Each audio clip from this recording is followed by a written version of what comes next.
All right, we're going to make something different today. Again, I do gluten-free type foods, and my garden is about ready to get a significant stress here. It's going to drop into the low 30s and potential for a freeze. So I think we're going to come out here and see what we can pull off and hopefully make something good. So let's see what we got today. So here's my pepper plants, and once a week I try to come out here and see what I can find. If you can see this right here, there's a jalapeno pepper,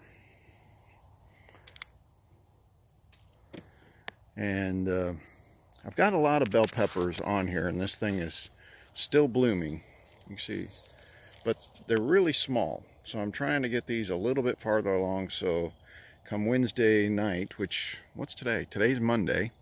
I probably will come out here and pick the rest of these, no matter what their size is. But we're gonna get what we can. Now, this is a little bit like Easter egging because the peppers are the same colors as the plants. You can see a lot of these are really small, immature peppers.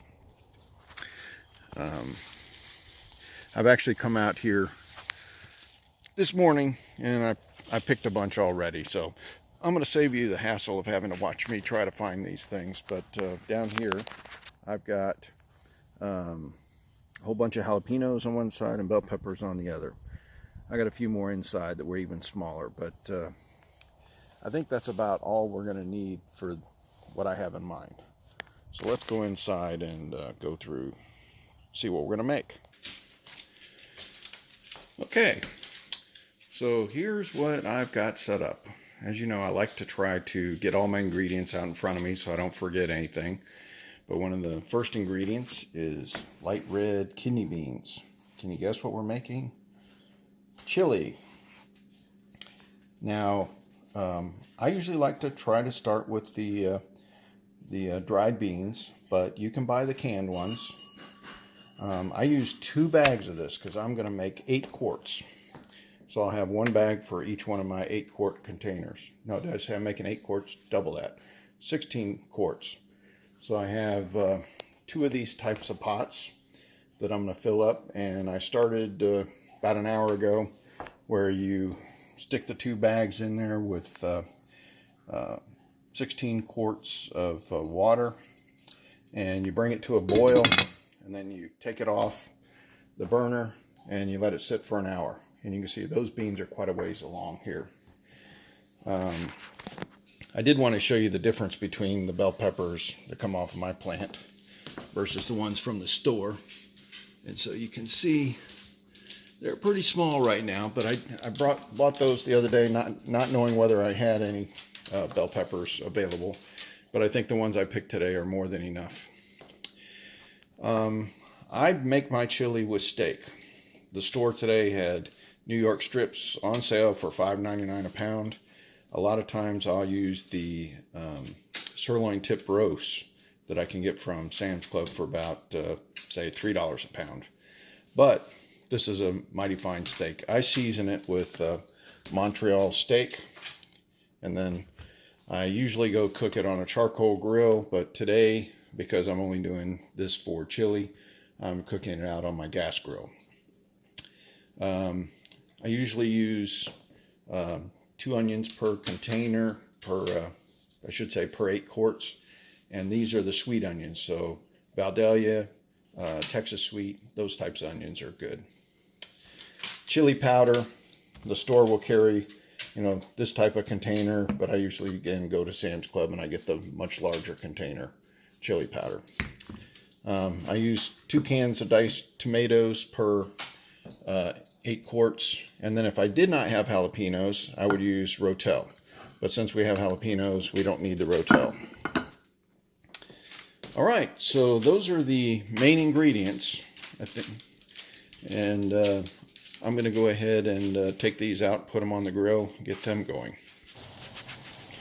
All right, so we've got the steaks on the grill. Already flipped them once.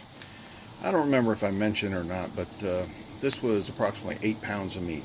So 4 pounds per each. And This is going to be a meat intensive dish because the whole purpose of what I'm doing besides just making a meal is I'm making a meat preservation meal. So this has got probably 2 to 3 times the amount of meat you normally would put in chili. And I'm going to end up canning this, and later you can cut this with rice, is what I see a lot of people do with chili. But I've trying to figure out ways to make things stretch and buy things on sale and preserve it much better than trying to use a refrigerator or freezer to store things. So that's something to think about when you do this. I thought maybe we should take a look outside. Since I'm outside grilling, we got the leaves changing here. This is really nice. Down here you can look and see where I'm raising my rabbits, and I got a greenhouse that I'm going to be setting up here. Hopefully get a few things growing before we get into super hard freezes. But I've also got chickens that I'm raising, and for eggs and also for meat. So this is a pretty nice setup that I've got going here. Okay, I've done these steaks probably a little bit more than rare, but you don't have to cook them all the way because they're going in chili. So at this point, I think I'm going to go ahead and cut up the onions, get the onions grilled, and then we'll cut up the steak into small chunks that are appropriate for chili, and everything will just start going together from here. It's a pretty quick recipe. I forgot to mention, I also need to cut up the bell peppers and the jalapenos to go in there at the same time, so I'll do that with the onions. Okay, in order to do the onions, I usually cut the ends off, I lay it flat, and then I cut it in half, so you end up with pieces like that. And then I come in and cut them lengthwise like that, and then I'll turn it this way, and I'll cut it like that, so you end up with chunks about that size. It's not finely chopped, but I'd say maybe coarsely chopped is a good description. The bell peppers are going to be roughly the same size. I'll show you how we do those next. Okay, I got the onions cut up and they're in the pot. Now I'm going to do my bell peppers. I'm going to estimate that 3 of my small bell peppers are equivalent to 3 of these larger ones is what I'd use for the recipe, and I'll use 1.5 bell peppers per pot. So that's what we're going to do today because I like to use up what I've got. Now the funny thing is, I just want you to know, the great thing about having chickens is like having some dinosaurs in your yard, but they're dinosaurs that don't eat always meat. They eat all kinds of stuff. So we had leftover pumpkin, we give that to them. In this case, I got some bell peppers I didn't use in time, and they're kind of shriveling up, but all I do is kind of break them up, throw them in the bowl out there, and they destroy them. So it's great to have chickens, kind of like dogs. Dogs will eat about anything, except I don't think they'll eat my bell peppers, so chickens are good to have. All right, let me show you a little technique here for the bell peppers. So what I do is I cut around the top there, and I kind of pry out the, call it the heart. And this has the majority of the seeds on it. So if you carve around the outer edge, you can take that off and everything looks good. Then I cut it in half. And you can see these over here, they may have been younger peppers, but they have hardly any seeds. Some of these other ones have a lot more seeds. And all you do is you kind of pick those out, and I usually bang them on a paper plate here again because I got chickens. Chickens love these seeds. So I'll take all the seeds down there and these top parts, and they will just eat them alive. So anyways, now what I do is after you get rid of all the seeds, I then slice these into slices just like we did the onions, and then I come back crossways and cut them into chunks. So that's where we're heading next. Okay, I have the bell peppers cut up, and I'm going to divide that between the 2 pans. Now as far as the jalapenos, I'm just going to cut those into rounds. So basically you just cut off the end of the stem, and then you just cut them into rounds.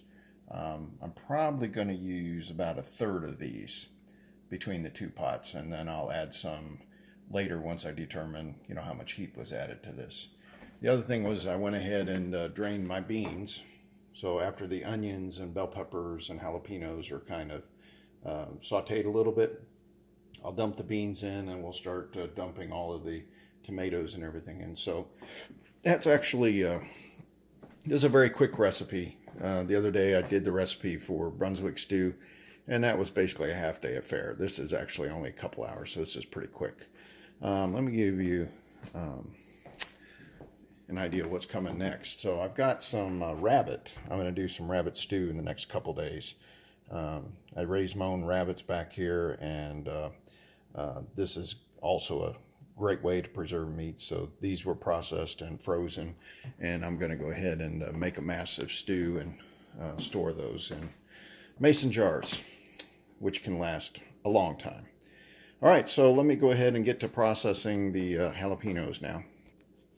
All right, thought I'd share with you how I divide like the onions between the two pots. I usually just take any kind of label, and I take a scoop, put it in one pot, take another scoop, put it in another pot, and get down to the end and just divide it that way. So that's a real simple way to kind of come up with a equal division of anything. Now I went through the box there, and I kind of picked out some of the larger jalapenos and also the darker ones, and especially the ones with these little striations. Those are going to be the really spicy ones. The rest of these are kind of small over here, but anyways, that's probably more than enough here. So what do we got? 5, 10, 14. Maybe we'll just go ahead and pick one more. Make it even 15 here. So that's 15 not large jalapenos. These are probably kind of medium to small mix. So this may be a little spicier than some people would like. I like it this way. And you can also cut this over rice, and it'll kind of tame it down too. But anyways, all right, let's cut some jalapenos. Now, one thing you might want to do, and I'm going to do in this case because I'm cutting so many of these up, put some dang gloves on, because you will be sorry if you don't. As soon as you touch your eye or near your eye on any sensitive skin, you will wish you had worn gloves. So this is a tip that you should follow. Thank you. Okay, there's some secrets with dealing with jalapenos. If you want to tone these down, you can cut the jalapenos lengthwise and remove the seeds like we did the bell peppers, and that will tone it down significantly. So anyways, what I would do is you need to experiment to figure out how hot you want this. Like I said, you can use the Rotel. That actually works well too, but I've got a garden, and I try to use up all my veggies and peppers and things in here, and so this is one way that I get to use them up and can them and preserve them, and I kind of like the way it works. So I'm going to end up dividing this up, these different colors, so I get them in both batches, but let me do that next. All right, I've got the jalapenos, bell peppers, and onions in the pot with a little bit of olive oil, extra light tasting olive oil, to help in the sauteing. So I just want to break these down just a little bit, not a lot, because they're going to cook for quite a while once I get the chili going. So anyways, I got 2 equal pots here. One's just taller than the other and skinnier, and the other one's just shorter and fatter, but they're both 8 quart pots. So anyways, this is starting now. So once I get this reduced a little bit, sauteed, then I'm going to add the other ingredients we have here.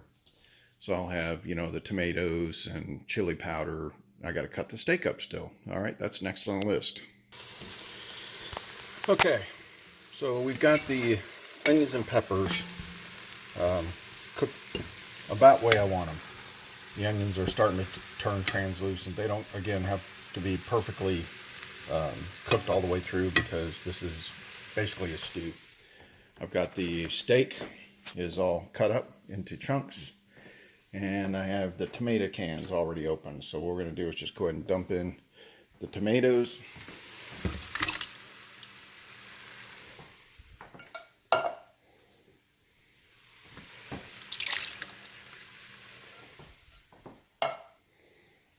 Got 2 different pots, so I do everything evenly.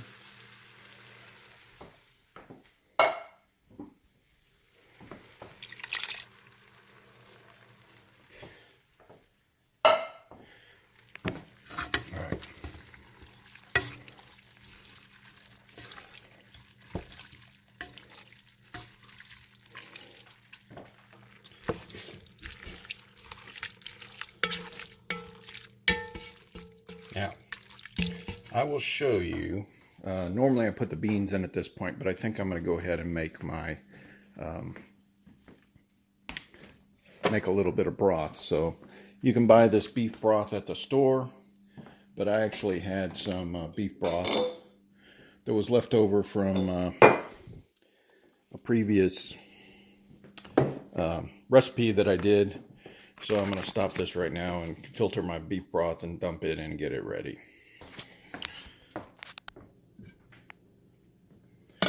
Okay, so I've got the beans and beef in here along with the bell peppers and jalapenos, and I added essentially about 1 quart of beef broth to each pot. So you can see I've got these things pretty even Steven in how much needs to be in there. Now, I've got this on like a medium-low temperature. It just turns out this burner on this side just doesn't have the same capacity as the one over here for some reason, or maybe it's just the structure of that particular pot being maybe a little taller, like a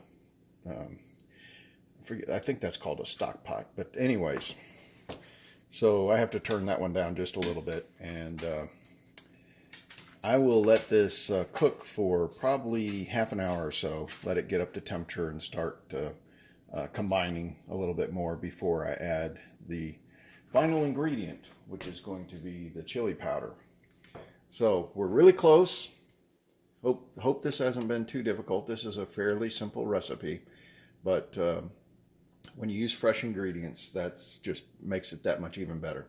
All right, so I'm going to pause this and we'll wait about half an hour and let this get to where it needs to be. Okay, back up a minute. I forgot to mention that there we go, got it focused. When I cut up the steaks, I trimmed the excess fat. I don't know if a lot of you are like me. I can't eat a lot of fat. I just had my gallbladder removed not that long ago, and it was giving me trouble for a long time. So this is actually a relatively lean meat, and you can decide what you want to do, but there's usually a nice big back piece of fat on this meat when you buy it. And try not to eat too much of it when you're cutting up. I probably took off about a half a pound of fat, and I left one little volunteer piece that's going to be a little snack while I'm waiting for the rest of this to get done, as well as snacking on it along the way. All right, go back to pause, wait half an hour. All right, I thought during the intermission I'd come out here and feed my chickens with this wonderful bell pepper seeds and all that kind of stuff. So let me pause this and I'll reach in there and stick it in. All right, let's see if we can peek through this thing.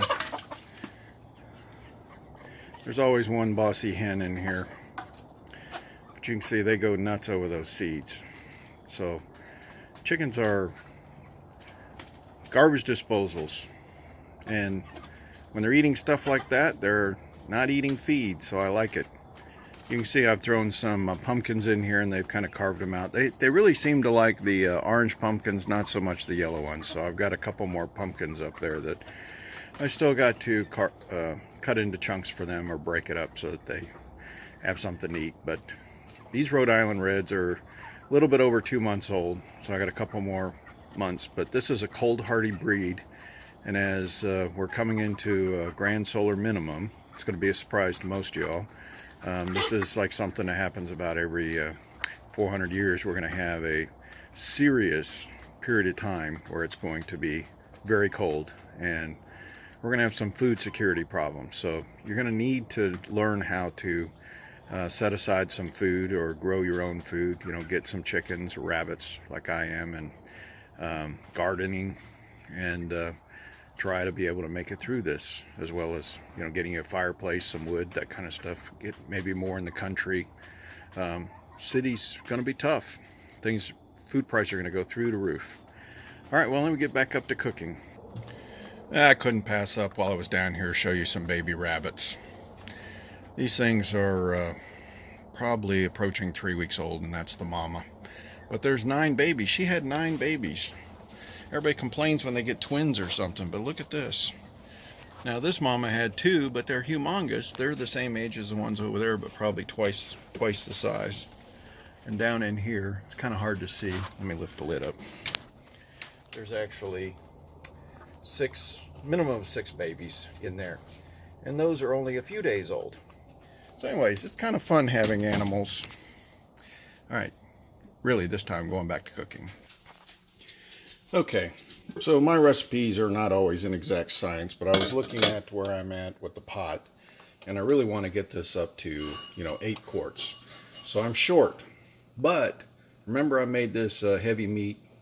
Sometimes I have more meat, sometimes I have a little less. In this case, I may be a little bit less. But you can compensate this by just adding some more beans. So what I did is I added another bag of beans, 8 quarts of water. I'm sorry, 8 cups of water, and going to bring it up to a boil, then let it sit there for an hour. Then I can add it into my recipe here, and that'll compensate. So, anyways, this isn't like baking. Baking, you have to be very precise in everything that you do. But in this case, we can bring this back to where, fill it up to where we need to be, and it'll actually have probably an appropriate amount of beans for the amount of meat and everything that I've got there. All right, while the beans are cooking, I just brought them to a boil, so now I've turned off the burner, and this is the third batch of beans. So I have 3 total bags of beans, and those were, I think they were 16 ounce. Yep. Focus. There we go, 16 ounce. So we actually have 3 16-ounce bags now, one for each pot, and we're going to split this one between the other 2 pots. Now, normally I do not measure how much chili powder I put in here, because it's more of a kind of, I can tell by just how much, but I roughly estimate that I have 1/3 of a cup is what I put in. And now what I'll do is, after I add the beans and let this stew for a while, I will check it and see if I need to add any more. But this looks pretty close to about the right consistency, and this is going to cook down a little bit more, so it'll be just right. I'm pretty confident that's about right. So I would, if I was you, building or making this amount, kind of judge from the 1/3 amount. But everybody has different tastes, and you can start with half that amount and then work your way up to see if that's the way you like it or not. Again, it's not baking, so you do it to your particular taste. So this is basically it. That's the end of the recipe. The only thing I'm going to do next is, after this has stewed for an hour or two, probably going to eat dinner with it, and then the rest is going to be canned. And I'll probably do a video tonight of how to can that. All right, so I hope you enjoyed this. This is by far one of my favorite recipes, and it's again a great meal for a cold day. And let me know if you have any questions or comments, and I'll try to get back with you as soon as possible. Thank you, and God bless.